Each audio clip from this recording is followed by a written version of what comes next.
Hola semuanya, semoga kalian dalam keadaan baik-baik saja dan sehat selalu ya guys, serta dilancarkan rezekinya, amin. Untuk melanjutkan episode 110 untuklah Alchemy Supreme atau Lord Supetian, kita review dulu untuklah di part sebelumnya. Supetian yang telah mendapati ketiga harta milik dari sang ratu, dia juga telah diberikan salah satu pedang Wenjian, yang dimana pedang ini adalah pedang milik dari Kaisar Su Peihuang dan benar-benar sangatlah cocok untuk Petian. Dan mereka berdua pun mengucapkan sebuah janji, sang ratu akanlah menunggu Petian sampai menjadi alkemis tingkat ke-7. Dan Petian akanlah menepati janji tersebut. Jika sudah mencapai alkemis tingkat 7, dia akanlah datang untuk membantu menyelesaikan masalahnya. Dan ketika dia telah keluar dari ruangan milik dari sang ratu, dia bertemu dengan tuan muda Shinran yang sedanglah melecehkan Nona Mei Er. Sehingga Petian langsunglah begitu murka dan langsunglah menyerangnya.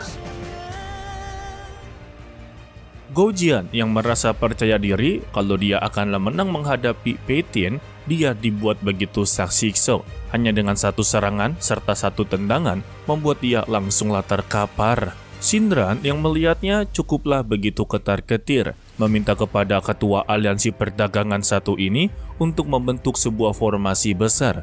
Jika tidak, maka merekalah yang akan binasa. Goujian langsunglah mendengarkan perintahnya. Dia membentuk sebuah formasi yang begitu besar, yaitu formasi pemusnahan petir 9 yin, sehingga formasi ini berada di atas kepalanya Petian. Namun ya, dia sendiri tidaklah begitu ketakutan, justru tersenyum ke arah mereka berdua. Benar-benar psikopat ya. Pangeran Xiaoyou meminta kepada Petian untuk jangan meremehkan mereka berdua, karena untuk formasi yang berada di atas mereka sebelumnya juga telah membuat mereka bertiga terluka parah. Jadi ya, Pangeran Xiaoyou meminta untuklah berhati-hati, karena formasi ini bisa saja membuat dia benar-benar meninggal dunia. Dan formasinya langsunglah menyerang. Siapa sangka serangan tersebut berhasil untuklah ditahan dengan begitu mudah. Lalu giliran dari Petian mengeluarkan apinya. Hanya dengan satu api saja membuat formasi pemusnahan ini tiba-tiba mengalami goncangan. Dan terjadinya sebuah ledakan yang membuat formasi ini benar-benar hancur. Ditambah juga terjadinya hujan api, Goujian cukuplah dibuat begitu kebingungan. Bagaimana bisa formasi pemusnahan petir 9 yin yang begitu sangatlah dibangga-banggakan dan juga menurutnya begitu kuat dapat dihancurkan hanya dengan satu api saja. Petian kembali mengeluarkan sayap api dan esnya, meminta kepada mereka berdua untuklah menyerang bersama-sama. Jika tidak, maka pertarungan ini tidak akanlah dimenangkan oleh mereka. Mendengar itu, mereka merasa benar-benar diremehkan, sehingga Goujian langsunglah bangkit, sembari berkata, dia hanyalah seorang bocah, berani-beraninya untuklah bersikap sombong di hadapannya. Dia pun mengeluarkan pedang pemusnah darah, tetapi tetap saja usahanya sia-sia. Sebab Petian sudah terlanjur untuklah menyerang. Yang bisa dia lakukan untuk saat ini ya hanya menangkis dan menangkis saja guys. Sampai-sampai dia kehabisan energi yang membuat beberapa serangan dari Petian mengenai tubuhnya secara bertubi-tubi. Dan dia akhirnya pun muntah-muntah darah. Sedangkan ya untuk Shinran yang sudah menyadari kalau ini akan menjadi pertarungan yang singkat. Dan dia tidak akanlah pernah mungkin bisa memenangkan pertarungan kali ini. Dia mundur beberapa langkah sembari mengeluarkan jimat perpindahan. Beruntungnya, Petian langsung menyadari dan langsunglah menerjang serta menampar pipi kirinya. Mamam. Setelah dirinya terpental, Petian memberikan sebuah peringatan serta nasihat. Sebetulnya untuk di dunia ini ada beberapa orang yang tidak bisa dia singgung, walaupun dia memiliki status yang cukuplah begitu tinggi. Mau dia seorang tuan muda, sekalipun dia juga adalah seorang kaisar, tidak bisa bertindak semena-mena kepada siapapun. Sebab ya sesuai perkataannya, ada beberapa orang yang tidak bisa dia singgung. Betul sekali ya. Sayangnya, peringatan tersebut sama sekali tidak didengarkan oleh Shinran. Dia malah mengancam balik kepada Peitian, guys. Kalau kakeknya ini adalah seorang kaisar Wu.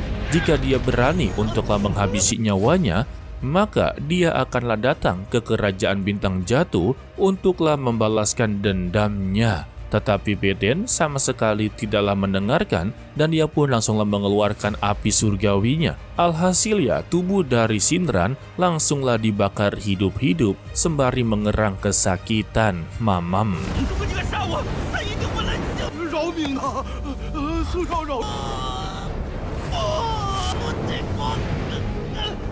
Setelah Tuan Muda Shinran benar-benar lenyap dari dunia ini, Gou Jian sudah tidak memiliki backingan sama sekali. Dia juga sudahlah ketar-ketir sampai melakukan permohonan kepada Peitian untuk meminta ampun dan janganlah habisi nyawanya. Sedangkan ya untuk Peitian memberikan sisanya kepada Pangeran Xiaoyou. Alasannya agarlah Pangeran Xiaoyou tidak kehilangan reputasinya sebagai pangeran, guys. Mendengar itu, Xiaoyou langsunglah mengunuskan pedangnya dan berjalan perlahan-lahan ke arah Gou Jian yang sedanglah memohon ampun kepadanya. Dia mengaku telah bersalah untuk melakukan semua ini. Dia rela untuk memberikan segalanya kepada Pangeran Xiaoyou.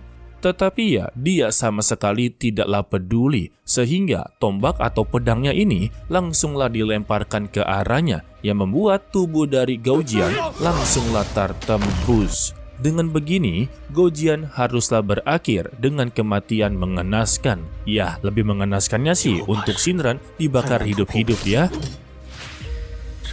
Setelahnya, Pangeran Xiaoyou berterima kasih kepada Peitian karena datang tepat waktu. Namun sayangnya, gara-gara pertarungan sebelumnya, membuat fondasi milik dari Xiaoyou benar-benar mengalami kerusakan. Dan takutnya, kelak akanlah sangat sulit untuk dia menerobos ke ranah Kaisar Wu.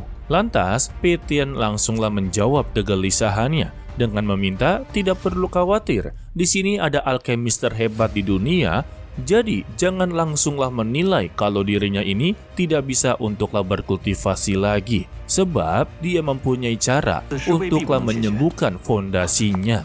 Mendengar itu ya, sang tetua cukup begitu terkejut dan mempertanyakan untuk meyakinkan apakah dia ini benar-benar mempunyai cara untuklah menyembuhkan luka dari sang pangeran.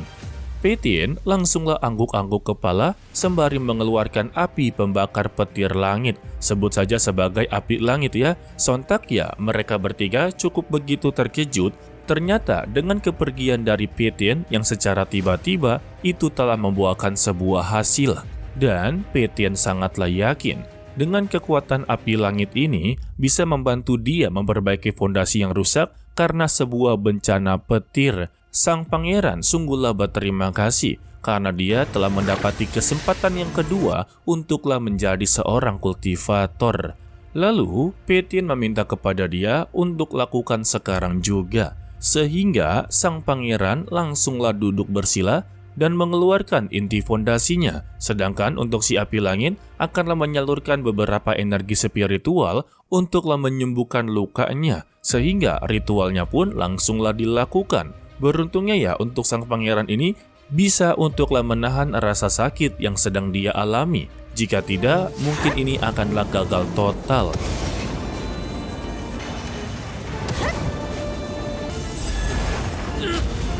Pada akhirnya, dia pun berhasil untuklah menyembuhkan lukanya. Dan inilah hidangan utamanya, agar benar-benar fondasinya kembali utuh dan bisa untuk menerobos ke Kaisar Wu, maka dia haruslah melewati bencana petir, atau biasa yang kita kenal sebagai kesengsaraan surgawi ya guys. Di setiap Tonghua pasti ada guys.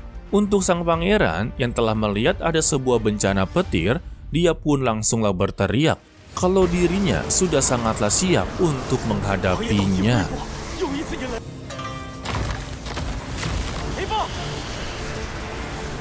sehingga beberapa guntur langsunglah menghantam tubuhnya. Untuk hantaman satu dan kedua, dia bisa untuklah menerimanya. Tetapi untuk hantaman ketiga, tiba-tiba kekuatan fondasinya mulai mengalami sebuah retakan. Melihat itu, sang tetua cukuplah dibuat begitu ketar-ketir. Jika dia terkena hantaman lagi, maka ini akanlah gagal total. Melihat sang pangeran sudah tidak bisa untuklah menahannya, Pétienne langsunglah mengarah ke atas kepalanya dan menerima berbagai serangan petir. Dan siapa sangka ya, mereka semua dikejutkan kalau Pétienne bisa untuklah menerimanya tanpa ada rasa sakit.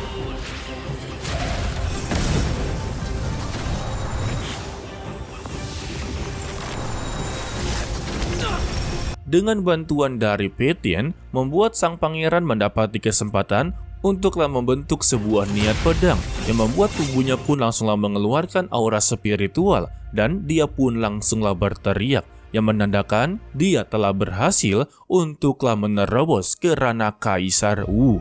Dan juga untuk bencana petir tiba-tiba menghilang. Setelah dari semua itu juga, sang pangeran langsunglah bersujud dan berterima kasih kepada Su Pétienne, guys.